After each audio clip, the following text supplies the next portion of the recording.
Markov chains are extremely popular probability models due in part to their versatility. They can be applied in so many different ways. They can take what seems to be a very, very difficult problem in probability and turn it into something that is so easily solved. So it's no wonder I see everywhere in my Discord and my YouTube comment section requests for a video on Markov chains applied to quantitative finance, and of course advanced extensions, these regime switching models, this idea of a hidden Markov model, so on and so forth. But we got to start somewhere. So what we're going to do in this video is take a look at Markov chains in the context of quant finance. To motivate and understand this idea of a Markov chain, we're going to look at a real world example from quantitative finance. This is a model that a quant would actually build in the real world. In fact, I've actually seen it built and deployed in this capacity at a firm. So what we're going to do is start with this idea of a random variable, talk about then this idea of random variables over a series of steps, a stochastic process. Then we're going to talk about this independence assumption and realize very quickly in our real world example, this independence assumption is not going to be sufficient for our model. And that is where Markov chains come in. Then we'll talk about Markov chains. We'll talk about the assumptions, we'll talk about the application, and we'll wrap up with some closing thoughts and future topics. Very rarely when you're building some sort of quant model is it safe to assume independence. However, when it comes to a Quant Guild video, it is always safe to assume that you will have access to a Jupyter Notebook. This Jupyter Notebook will be linked in the description below. I will also post it to the Quant Guild library on GitHub, where you can find all of my Jupyter Notebooks and associated YouTube videos, along with all of the source code for my quant builds. At the top of this Jupyter Notebook, you'll notice some related Quant Guild videos applying statistics to finance and trading, covering ideas like retail versus institutional trading, trading versus investing, time series analysis, its place in quantitative finance, why the expectation or a nonlinear conditional expectation in a machine learning sense is the best forecasts we can produce in the face of uncertainty and randomness. All of these videos applying statistics are certainly candidates for applications of Markov chains. So if you are unfamiliar with any of these ideas, especially the idea of applying statistics in the space, this idea of overfitting, this idea of forecasting, I highly recommend that you check these videos out before approaching one like this. Moreover, these videos certainly take a lot of effort to create, so if you'd like to help support the channel so I can continue to create videos just like this one, please like, comment, subscribe, share, check out channel membership. It helps me out tremendously. It is so greatly appreciated. And if you'd like to master your quantitative skills, check out quantguild.com. Maybe you come from a background in business, economics, physics, and aren't too sure where to get started on your quant journey. Maybe you are a working professional and you're looking to sharpen those quantitative skills.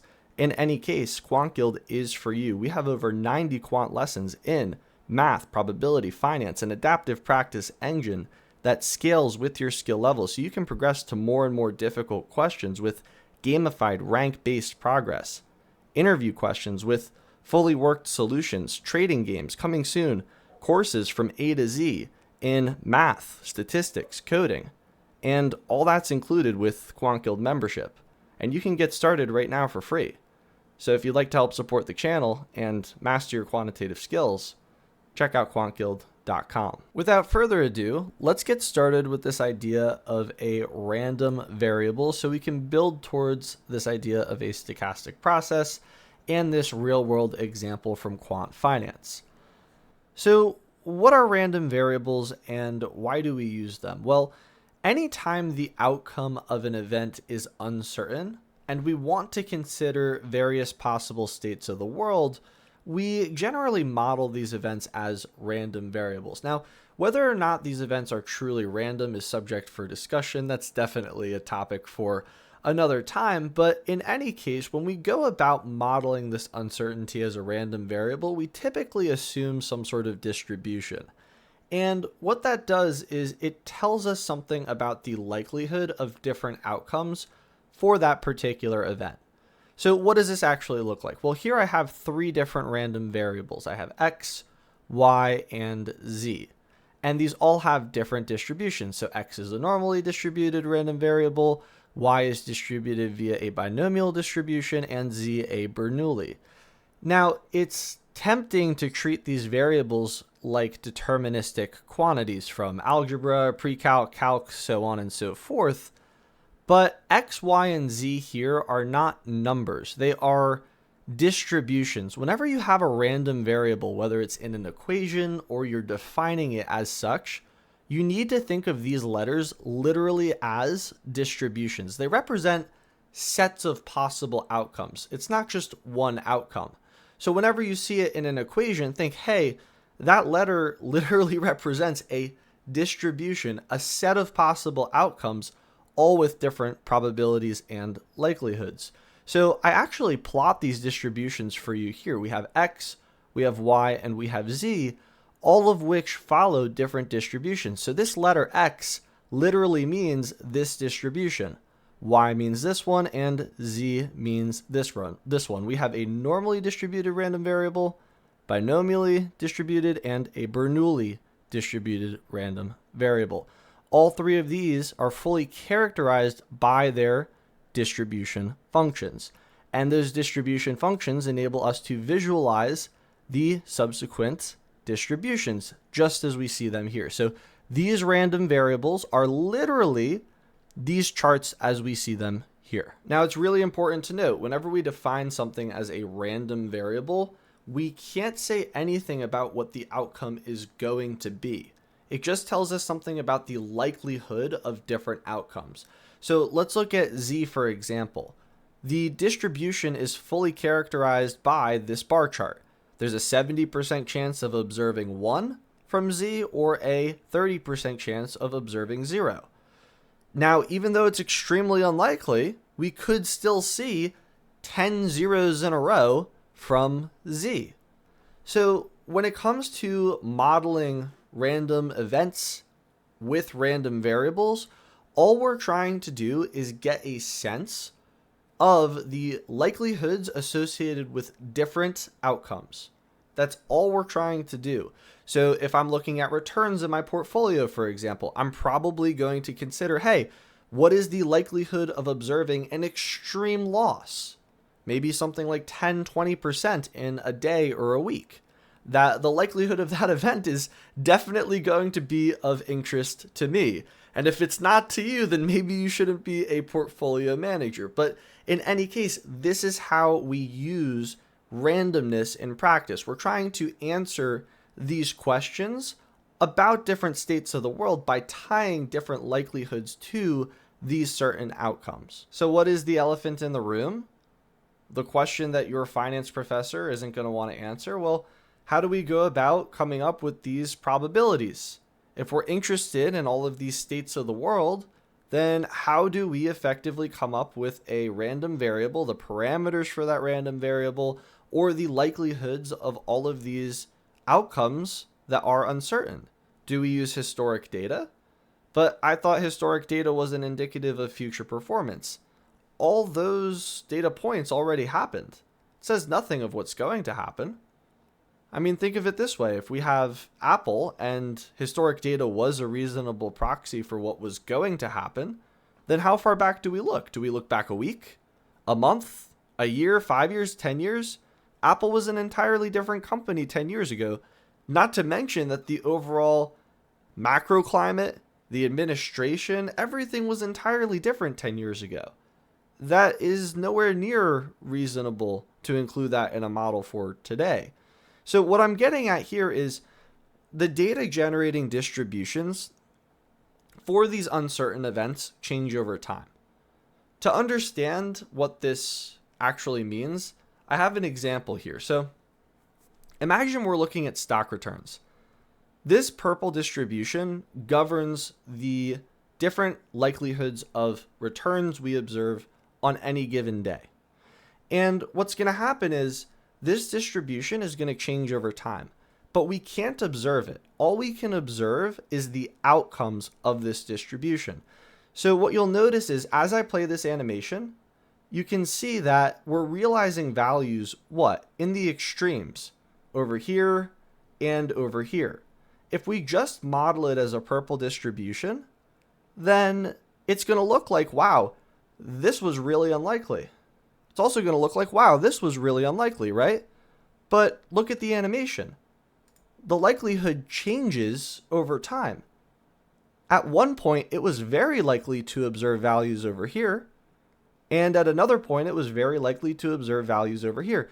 This is more akin to what we see in reality.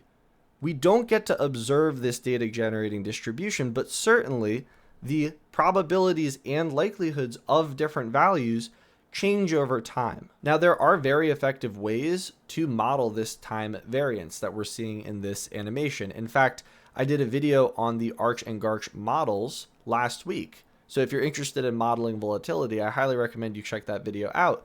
But in any case, we saw conditional heteroscedasticity was able to better capture the dynamics observed empirically by making the volatility term vary over time based on what was just recently observed in the process. So there are effective ways of capturing these dynamics, but acknowledging that they're there is the most important step. It's the first step and the most important step. Otherwise, we're just going to go and produce naive models that omit this very important reality check. Now that we have a good understanding of random variables, their place in modeling, and some important considerations in quant finance, we can approach this idea of a stochastic process. And it sounds crazy, but all a stochastic process is a random process. Well, we know randomness very well at this point. So what is a random process? Well, it's just a series of outcomes of a random variable or a set of random variables over a series of steps or time. So it's just a random variable indexed at different points, and you get to define what those points are. So I have a very simple example here to hit this point home. This is a stock portfolio whose value is governed by a dice roll. So a dice roll is a random variable. I'll call it D. We know D then is a distribution of possible outcomes. We know it's a dice roll, so it's got to be 1 through 6. I plot the distribution here. This is a discrete uniform distribution. And every single day, I am just going to roll a dice. And that's going to dictate my portfolio value for that day. And you can see here, I get this sample path for my portfolio value for the next 100 days. Now, if I was to resimulate this, I would get a different sample path, and so on and so forth. That is what a stochastic process is. Typically, you'll be able to simulate some sort of path. That path may have a whole bunch of properties, and we're going to consider and analyze those properties. That is what is of interest to us. So here, for example, on day 9, my portfolio value is 5. But if I was to rerun the simulation, it could be anything from this dice roll. That is the general gist of a stochastic process. So what was the point of this example with the dice rolls? Well, we're trying to approach these Markov chains. We need to understand this idea of independence. No matter what information I give you on any day here, whether it's day 49, and we're looking to figure out what the portfolio value is going to be on day 50, it doesn't matter. Any information that I give you is not going to influence the likelihood of the next outcome. The next outcome is still going to be a dice roll. Every single dice roll is independent. That is the key here, especially when we're looking at this stochastic process. No matter what information I give you, every single day is going to be governed by this random variable outcome. When we look at Markov chains, this is not the case, and we're going to see why in a moment by looking at a violation of this assumption in practice in our real-world example. Our real-world example has to do with a portfolio of loans. So imagine you're trying to analyze the risk associated with this portfolio of loans.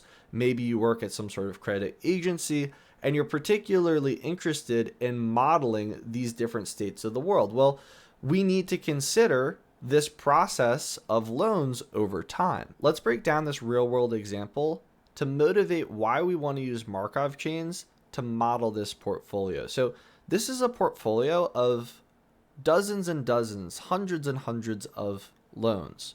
And each loan at any point in time can either be current, 30 to 59 days late or delinquent, 60 to 89 days late, or 90 plus days late. And we're going to just exclude default altogether for now. Okay, well then what does this look like for our portfolio? Well, we have a portfolio of a lot of these loans. And we can look at the overall proportion of loans in that portfolio that are in any one of these states. And I have a pie chart to break this down as an example here. So this is our loan portfolio.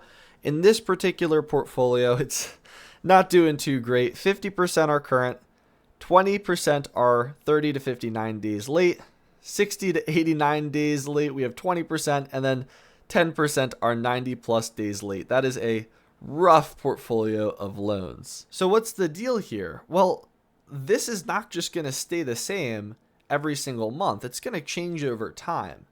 So what we're going to do is we're going to try to model the proportion of loans in each of these states over time by simulating it as a stochastic process. This is exactly what we did here with the dice rolls. So what I'm going to do is I'm going to look at historic data.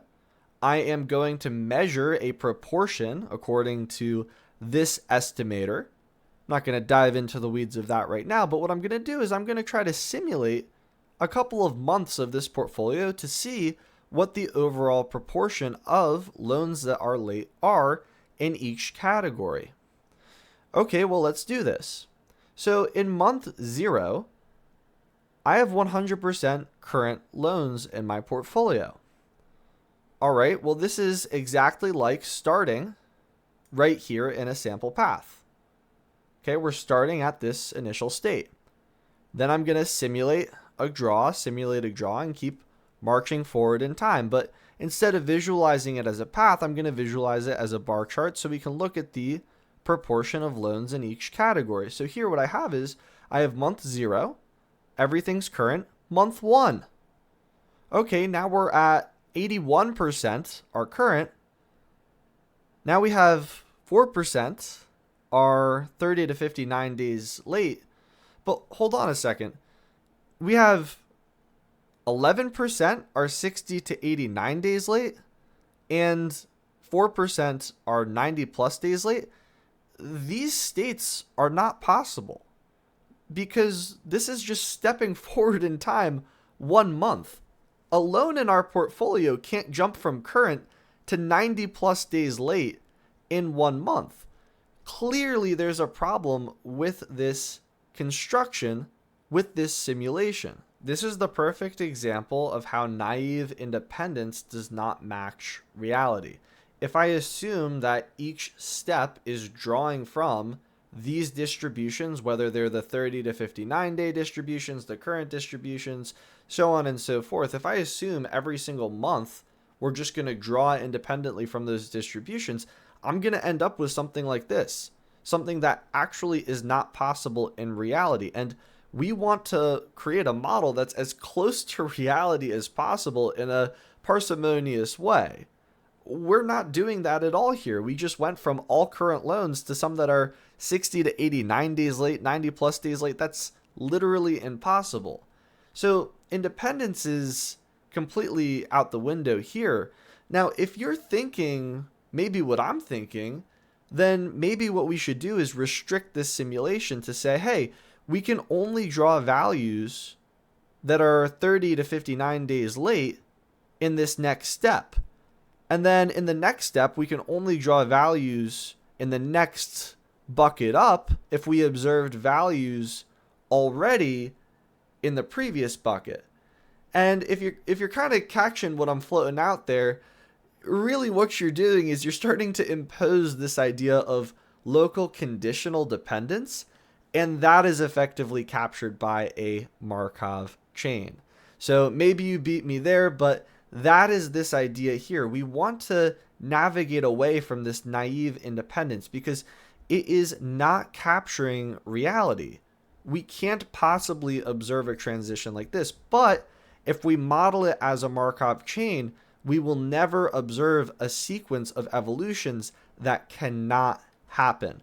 That is the power of these Markov chains, this local conditional dependence, this Markovian structure, and we're going to discuss all of these things right about now. Now, a Markov chain can be diagrammed extremely effectively, so I actually want to start with the diagram and then move towards the properties and applications.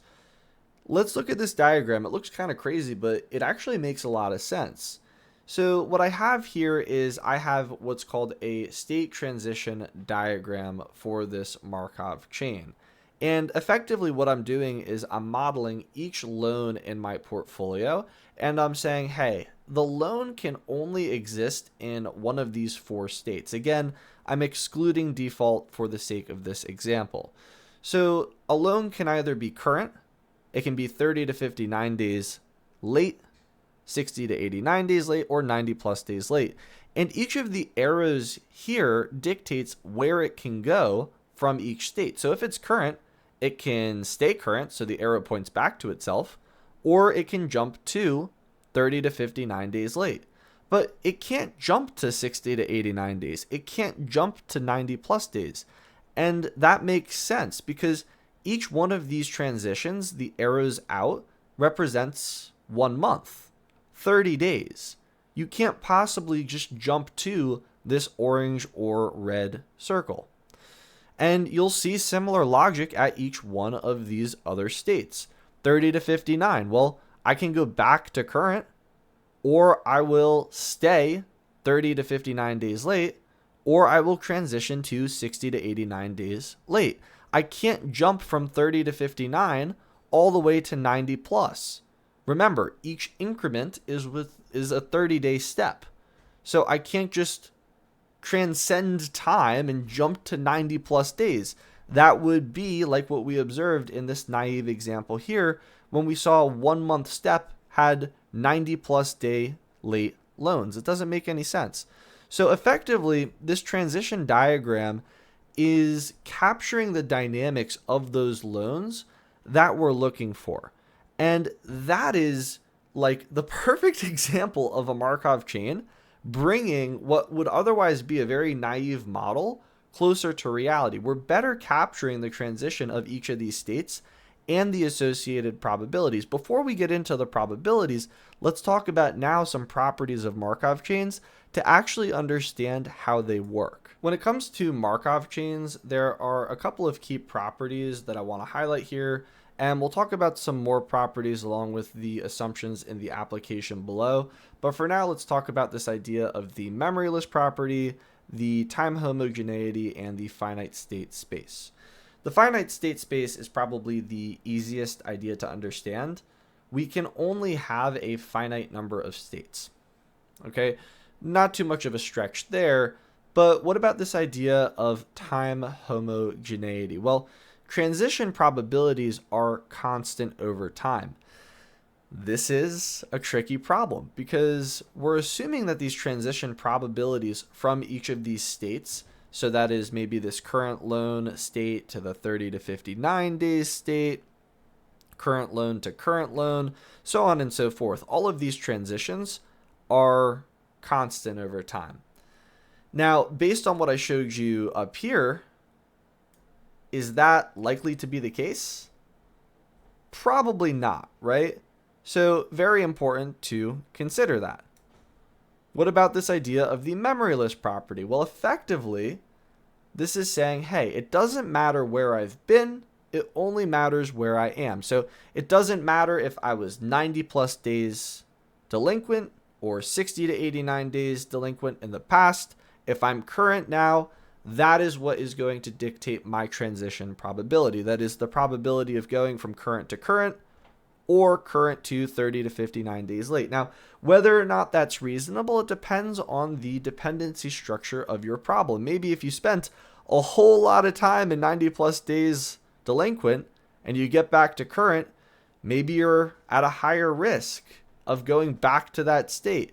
That's not going to be captured in this particular model. You'd have to expand your state space. It would create a whole bunch of complexity, so on and so forth. So when it comes to these Markov chains, those are some key properties and considerations when you go about constructing this as your probability model. Now, what's really cool is this diagram that we've observed can construct what's called a transition matrix. And this transition matrix contains probabilities of transitioning from and to all of these different states. And here we're dealing with months, okay? So keep in mind, in this example, we're looking at transitions that occur from a month-to-month perspective.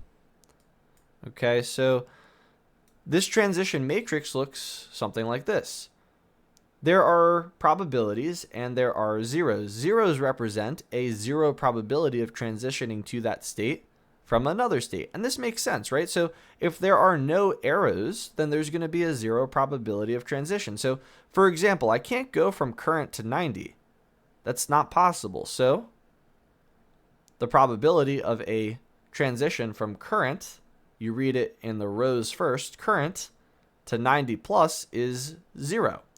And we can read this for any state transition. So what is the probability of going from 30 to 59 days to 60 to 89 days? Well, I'll go to 30 to 59, and then I'll find my column 60 to 89, and that is my probability of transition right there. It's P sub 23. So that is how the transition matrix works. I find in the row my current state, and I find in the column the state that I am going to transition to, and then I can read out the corresponding probability. In fact, these probabilities can be filled in, and I have an example here.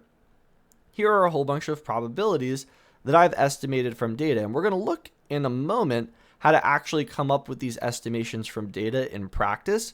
But for now, I just want to show you how to fill in a transition matrix. So what I'm going to do is I'm going to track the transition of each of these states to different states and to themselves, and I'm just going to go ahead and fill in the transition matrix. So for example, the transition of a current loan to itself has a 0.99 probability. So I'll go down to my transition matrix, current to current, 0.99. And I'm going to do this for every transition. And remember, this is on a monthly basis. And you can see here, I have a completely filled out transition matrix with all of the probabilities of transitioning between different states. Now that we have this, we can answer some really, really cool questions. Now here's an example question that we might want to ask. What is the probability of starting in the current state and then after 3 months ending up in the 90 plus days delinquent state? What is the probability of that? Well, we need to be able to somehow compute multiple state transitions. So I'm not just talking about a 1 month transition. That's given by these probability values, but now we need to consider multiple steps. This is effectively what we were trying to do here. But remember, we had this independence assumption. This didn't capture reality. Here, we're using Markov chains. So we're going to be able to capture that dependency structure. How do we answer that probability question? Well, we can use the Chapman-Kolmogorov equation, and that is going to let us compute those arbitrary step transitions and associated probabilities. In other words, if I wanted to figure out what the probability of going from current to 90 plus days delinquent was, I could just use the Chapman-Kolmogorov equation and then find the entry in the corresponding matrix, and that will give me my probability. Now, who in their right mind would derive this result that we're seeing here from the Chapman-Kolmogorov equation? Well, I would. Believe it or not, I have a very, very old video and article that fully derives this result that we're seeing here. So if you'd like to check it out, I will leave you to it. Nevertheless, the actual implementation of this result is very, very easy. Literally all we're doing to figure out these probabilities is multiplying this transition matrix that we filled out together from our transition diagram with itself.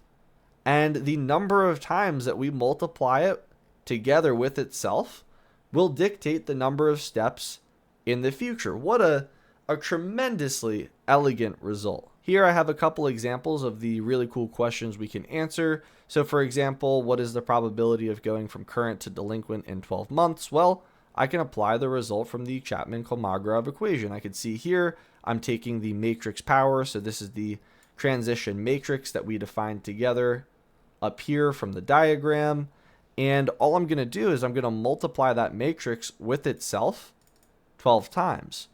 And then I am going to get the corresponding row and column to that transition. So remember, if I'm looking for current to 90 days delinquent, then what I'm going to do is I'm going to look in the 0th row and the 0, 1, 2, 3 third column. And that's exactly what I do here. I have the 0 third column. I run this and I can see that there's a 0.1826% chance of me going from current to 90 plus days delinquent in 12 months. I take this one step further and I show actually all of the transition probabilities for 12 months. Starting from these different states. You could start from current, 30 to 60, 60 to 90, 90 plus, and we get a whole bunch of different probabilities.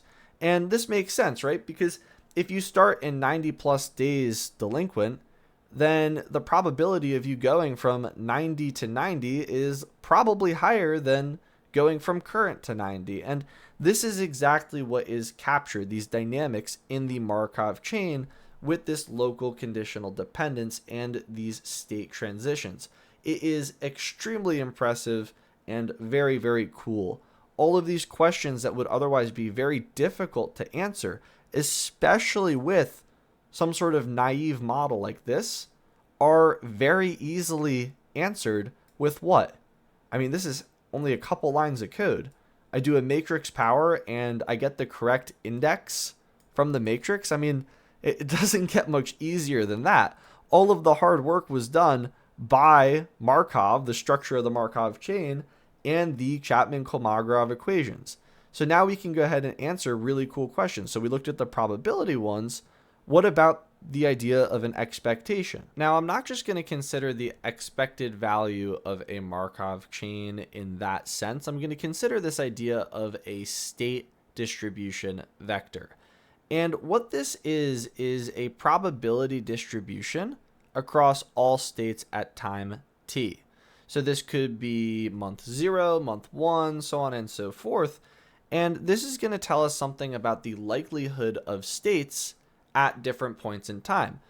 If this sounds familiar, well, this is precisely what we were talking about in this naive example and in the context of modeling uncertain outcomes with random variables. So that is precisely what we're doing here when we use this state distribution vector. We're looking at this likelihood of being in any of these states at a given point in time. And of course, as time progresses, those distributions are going to change. And it turns out in this particular case, they will actually converge to stable values. A very, very important idea. Now, until we actually converge to those stable values, the initial distribution is going to matter a lot. And it's going to change the likelihood of observing different distributions at different points in time. And this makes sense because if we think about it, let's look at this example here. I have 50% current, 20% 30 to 59 days, and then I have 30% 60 to 89 days, 0 that are 90 plus days, and I can look at the expected proportion of loans that will be 90 plus days delinquent after 12 months. I can see it's roughly 7%. Okay, well, what if I started with 30% in 90 plus days? Does that mean that my expected proportion of loans is going to go up or down? Well, if I'm starting with more loans at 90 plus days, you better believe this is going to be higher. Let me rerun this. 27% now. The expected proportion of loans that will be 90 plus days. 27%. So this initial distribution certainly matters a lot. But what if we increase the amount of time? Then does it matter? What if I make this 100? Okay, that goes down to 13. What if I make this 1,000? That goes down to 3. 10,000? 3.8%. Okay.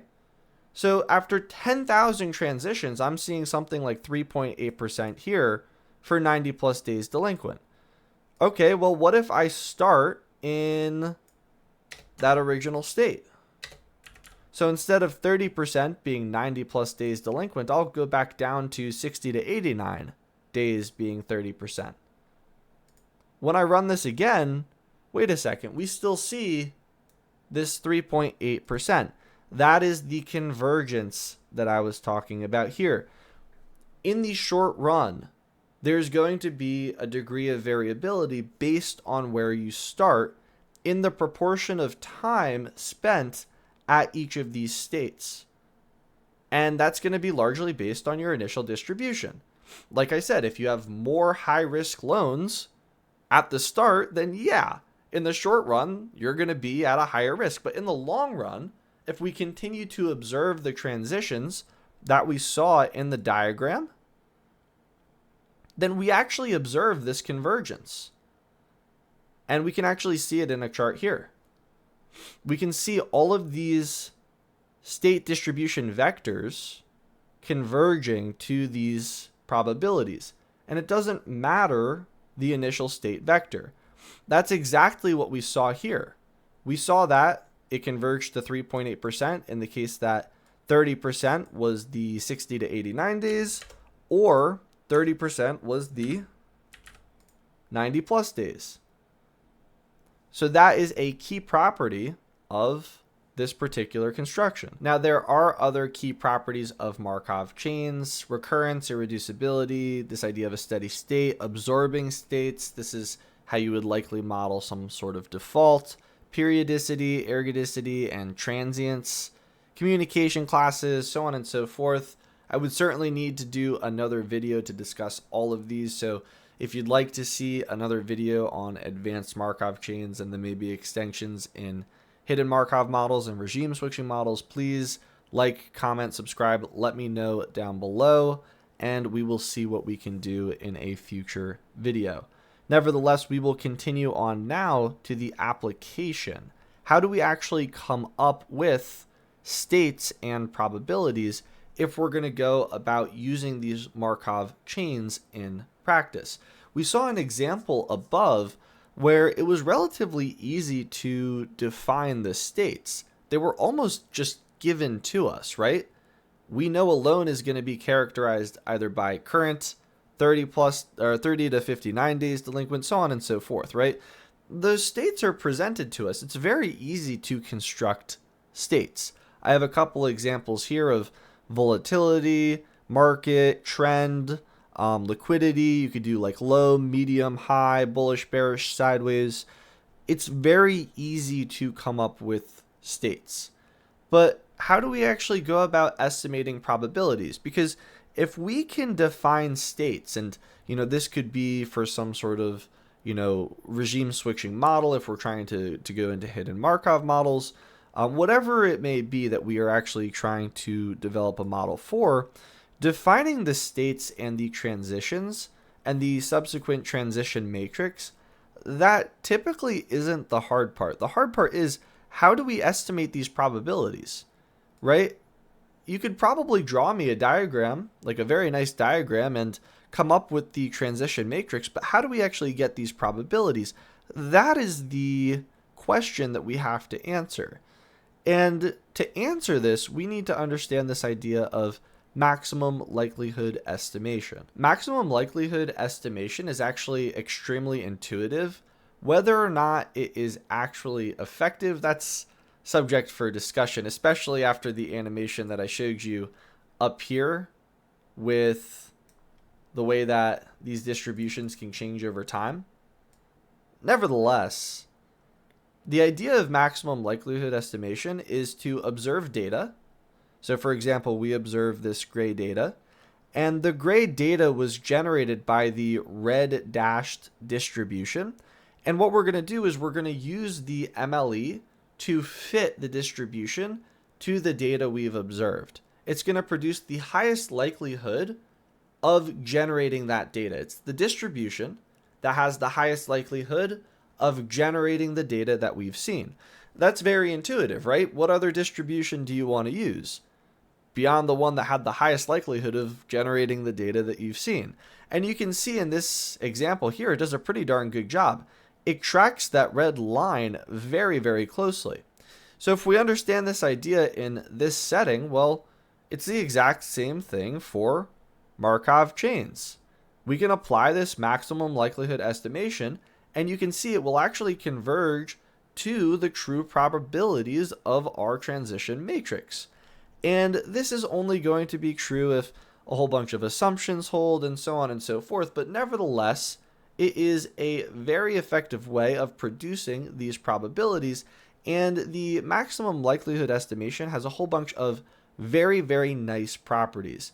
As we collect more samples, our empirical probabilities converge to true probabilities. That's what we observe here. These estimates are consistent, which means more data leads to better estimates. The convergence rate follows the law of large numbers, but early estimates can certainly be volatile due to small samples, as we see here. So we do have all of these very nice properties associated with this idea of maximum likelihood estimation. But again, whether or not it's actually appropriate, subject for discussion. Maybe there's different things we can do to make it more or less appropriate, especially if we consider how these distributions change over time. But as a first pass, this is one way of going about estimating these probabilities. So how do we actually do this? Well, we need to derive the maximum likelihood estimator for a Markov chain. To accomplish this, we have to maximize the log likelihood function. And I'm not going to walk through all the math. I actually have a video, again, another very old video on this topic. So if you'd like to check it out, I'll leave you to it. But nevertheless, once we derive the maximum likelihood estimate of the transition probability, we can see it's extremely intuitive. All it is the simple proportion of transitions out of the state to a different state from the original state. It is essentially how we would intuitively go about coming up with this proportion anyway. It's just like how if you wanted to come up with a raw probability estimate, you would just take what? The total number of favorable outcomes out of the total number of outcomes. It's effectively the exact same thing.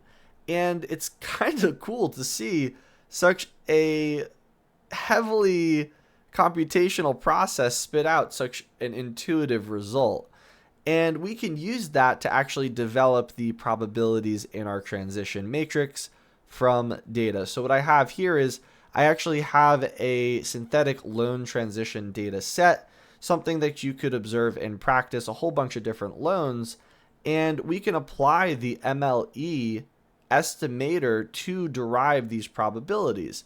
And that is exactly what I do here. I'm actually using this data to produce these transition probabilities. And what you'll see here is I have my transition matrix that is estimated from the data, and I have the true transition matrix. You can see it tracks very, very closely. And as I observe more data, in this particular case, it will converge to this original transition matrix, thanks to the probability, or thanks to the associated properties and assumptions of the MLE and the Markov chains. So what are these assumptions that allow us to produce these probability estimates? Well, the Markov property, the future state, depends only on the current state, not past states. Time homogeneity, transition probabilities are constant over time. Ergodicity, there's a unique stationary distribution, sufficient data.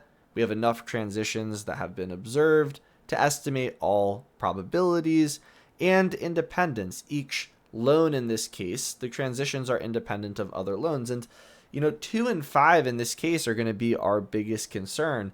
This goes into the idea of clustering, right? If there's a whole bunch of defaults, maybe everybody's losing their job all at the same time, that independence assumption is likely going to be violated. Now, this isn't independence in the sense of states. This is independence in the context of a series of loans in our portfolio. Moreover, this idea of time homogeneity, Whether or not these transition probabilities are constant over time, yeah, that's going to be subject for discussion. Again, this goes back to the animation that we looked at all the way at the start of this video, right? These are certainly going to change over time. So in terms of the assumptions that are going to be violated in the MLE and the Markov chain, that is these probabilities that we're generating for this transition matrix, 2 and 5 are certainly some big concerns. Of course, this idea of the Markov property, that is also a concern because there could be this longer range dependence. Maybe we need to expand to more states, so on and so forth. But nevertheless, if we do make these assumptions, then we get all of these nice properties like I mentioned earlier: consistency, asymptotic efficiency, asymptotic normality. That's a huge one. The distribution approaches normality as the sample size grows. Invariance, maximum entropy, some phenomenal properties we get, which of course may or may not be true based on whether or not and how severely the assumptions are violated. Too long didn't watch. Here is your executive summary. When modeling something as a random variable, independence is way too strong of an assumption that can lead to extremely inaccurate models. We saw how jumping from month 0 to month 1 led to us modeling 90+ day delinquent loans from all current loans. In 30 days, a loan became 90+ days delinquent. That's not possible. So independence in that context made absolutely no sense. A major correction can be applied by considering the simplifying assumption of local conditional dependence rather than full independence. That is this idea of a Markov chain. We can effectively model these dynamics, these states, and transitions to and from different states based on what's possible in this local dependency structure. This is governed by a transition matrix with corresponding probabilities that can easily be estimated from data using the result from the MLE we saw above.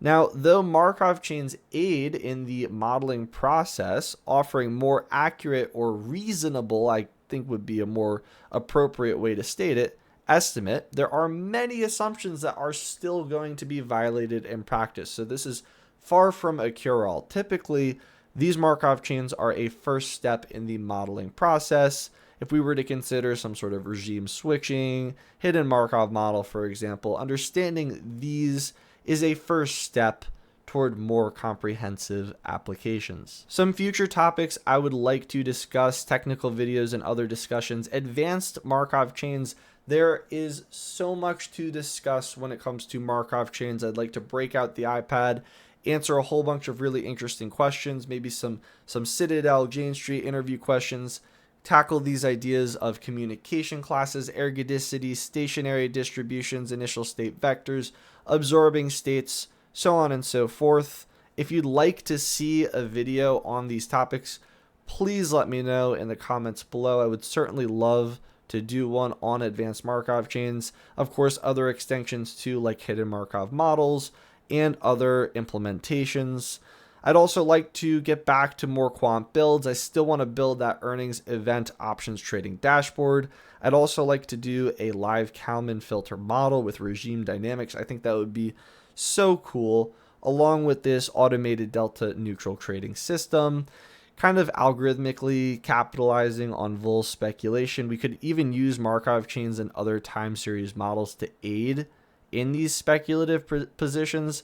I've been fleshing out this video for quite some time too, so let me know in the comments if that is something that you would like to see. And that's going to do it for this video on Markov chains for quant finance. I hope you enjoyed. I hope you learned something. This video certainly took a lot of effort to create, so please like, comment, subscribe, share, check out channel membership. It helps me out tremendously so I can continue to create videos just like this one. Check out quantguild.com to master your quantitative skills. Other than that, thank you so much for watching, and I will see you in the next video.